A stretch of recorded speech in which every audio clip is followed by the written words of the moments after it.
नमस्कार दोस्तों, मैं अंकुर उपाध्याय स्वागत करता हूं आप सभी का आपके अपने YouTube channel share market analysis में।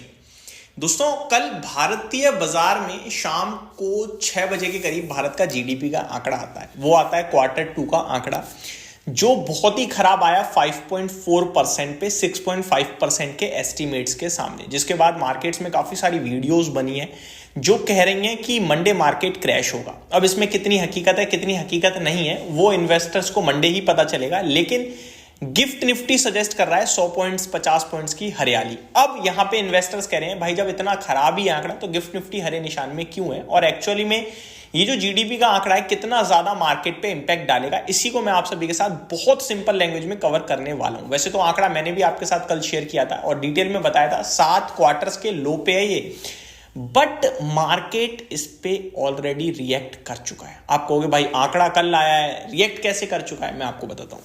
ये आंकड़ा है Q2 का। Q2 कब से कब तक होता है? जुलाई, अगस्त, सितंबर, खत्म खेल। अक्टूबर, नवंबर, दिसंबर, ये Q3 है। Q2 का आंकड़ा खराब है आपकी ग्रोथ का, और उसकी वजह से ही तो आपने देखा कि अर्निंग सीजन खराब था।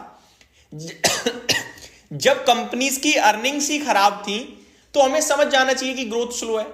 कंपनीज अर्निंग नहीं कर रही है तो ग्रोथ ही तो स्लो हो रही है। जीडीपी कोई कहीं और से थोड़ी आ रहा है, क्या ग्रोथ ही तो है डोमेस्टिक प्रोडक्ट्स की, राइट।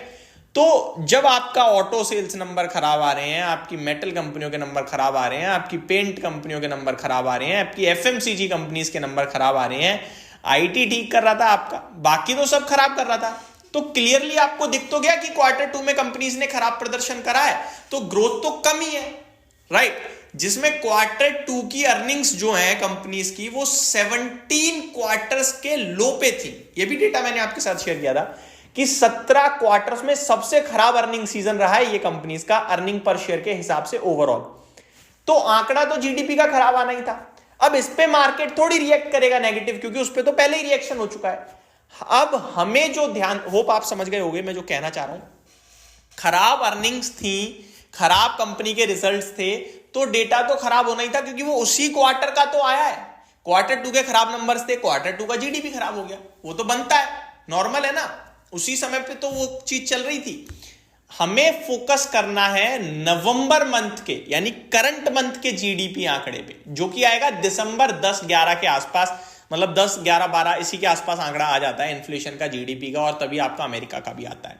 तो हमें फोकस करना है नवंबर में कैसा रहता है। अगर नवंबर में आपका खराब आंकड़ा आया तो आपका बाजार गिरेगा, अगर नवंबर में ठीक रहा तो आपका बाजार ऊपर चला जाएगा, क्योंकि वो तो चला गया, पास्ट है भाई, पास्ट, समझ रहे हो, उस पर रिएक्शन हो चुका है।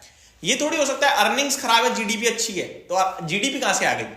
जीडीपी तो वो कंपनीज के प्रॉफिट से ही तो है, वो अर्निंग्स से ही तो है, वो अर्निंग्स ही खराब है तो जीडीपी तो खराब थी। तो ये आपको क्लियरली समझ में आ गई होगी चीजें कि इसको बाजार ऑलरेडी फैक्टर इन कर चुका है। अब हमें फोकस करना है दिसंबर में जो नवंबर मंथ के डेटा आएंगे, लाइक इन्फ्लेशन, जीडीपी डेटा, आपकी ये मैन्युफैक्चरिंग डेटा वगैरह, ये कैसे रहते हैं, सर्विसेज डेटा वगैरह, पीएमआई सर्विसेज, ये कैसा रहता है। फोकस करना है ऑटो सेल्स नंबर पे, ये कैसा रहता है, क्योंकि अब Q3 का नंबर मिल रहा है आपको। Q2 गया, Q3 का मिल रहा है। Q3 में नवंबर आएगा, अक्टूबर आएगा, दिसंबर आएगा। तो नवंबर में अगर अच्छी सेल्स हो रही है, अगर अर्निंग्स अच्छी आ रही है, ऑटो कंपनीज की यूनिट्स अच्छी बिक रही हैं, तो हम एक्सपेक्ट कर सकते हैं, उम्मीद कर सकते हैं कि Q3 अच्छा निकले शायद, ठीक है। और Q3 अच्छा गया तो जीडीपी ऑटोमेटिकली ऊपर हो जाएगा भाई, तो फिर टेंशन लेनी ही नहीं चाहिए।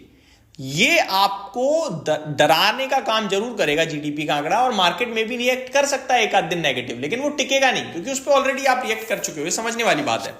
तो ये हो गया आपके लिए दोस्तों पूरा का पूरा डेटा। अब एफआईडीआईज ऑलरेडी मैं डिस्कस कर चुका हूं, इसलिए ज्यादा समय नहीं लूंगा। एफआईआईज कैश में बेच रहे हैं तो फ्यूचर्स में खरीद रहे हैं, दबा के खरीद रहे हैं, और स्टॉक्स खरीद रहे हैं, तो पैसा तो छाप रहे हैं, स्टॉक स्पेसिफिक एक्शन हो रहा है, बस फर्क इतना है।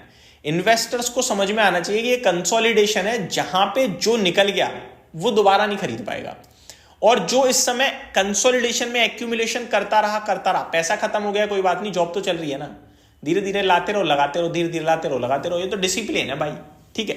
एक बार में भर के लगा दोगे तो फिर जिंदगी भर खाली बैठे रहोगे, उसमें फायदा मजा थोड़ी है। धीरे धीरे लगाते रहो, आराम से, हर महीने लगाओ, कोई दिक्कत नहीं है, लेकिन समय दो बाजार को, ये चलेगा और बढ़िया चलेगा। आप तेजी तो नहीं भूले होगे ना 3 महीने पहले जो बढ़िया तेजी चल रही थी 2 3 साल से, वो तो नहीं भूले ना। और ऊपर से बाजार भी करेक्ट हो गया, तो जो लोग कह रहे थे वैल्यूएशन महंगे हैं महंगे महंगे, उनको भी अब तो राहत है। अब जब तेजी बनेगी तो 4 लोग खरीदने आएंगे। एक वो जो वैल्यूएशंस को लेकर डिस्कंफर्ट दिखा रहे थे वो भी खरीदेंगे, तेजी में बाजार में जो खरीदता है वो तो खरीदेगा ही खरीदेगा। रिटेल कहेगा अरे छूट गया छूट गया छूट गया, वो भी खरीदेगा। तो अब नहीं रुकेगा फिर बाजार आपका, लेकिन उसमें समय लगेगा। सिर्फ इतना कहूंगा, समय दो बाजार को, पैसा दो बाजार को, ज्यादा मत सोचो बाजार से। बाजार अपने आप पैसा बना के दे देगा। आप बाजार को बस डिसिप्लिन के रूप में अपना काम करते रहो, वो अपने आप काम करेगा। आप सोचो कि मेरे को तो बाजार से चाहिए इस दिन पैसा, तो बाजार कहेगा देता हूं, तो फिर बाजार आपको देगा मार। लेकिन बाजार से कहो भाई साहब मैं आपको दे रहा हूं, आपका जब दिल करे दे देना, तो बाजार आपको इतना देगा कि पूर्ति कर देगा आपकी, ठीक है। तो मार्केट कोई जॉब नहीं है कि इस पर्टिकुलर डेट पे पैसा दे देगा या जब आप चाहोगे तब पैसा दे देगा, वो कभी नहीं करेगा ऐसा। अपने हिसाब से देगा, भर के देगा, आप संभाल नहीं पाओगे इतना देगा, लेकिन उसके लिए समय लगता है। पूरी साल में 10 दिन शेयर चल जाता है ना, तो 2-2 साल के पैसा बना देता है, समझ लो आप बात को। तो बस इतना ही कहूंगा, होप आपको चीजें क्लियर हो गई होंगी इस जीडीपी के आंकड़े को लेकर, एफआईआईज को लेकर और मार्केट के सेंटीमेंट्स आगे के आउटलुक को लेकर। Thank you so much for watching this video. Good night guys.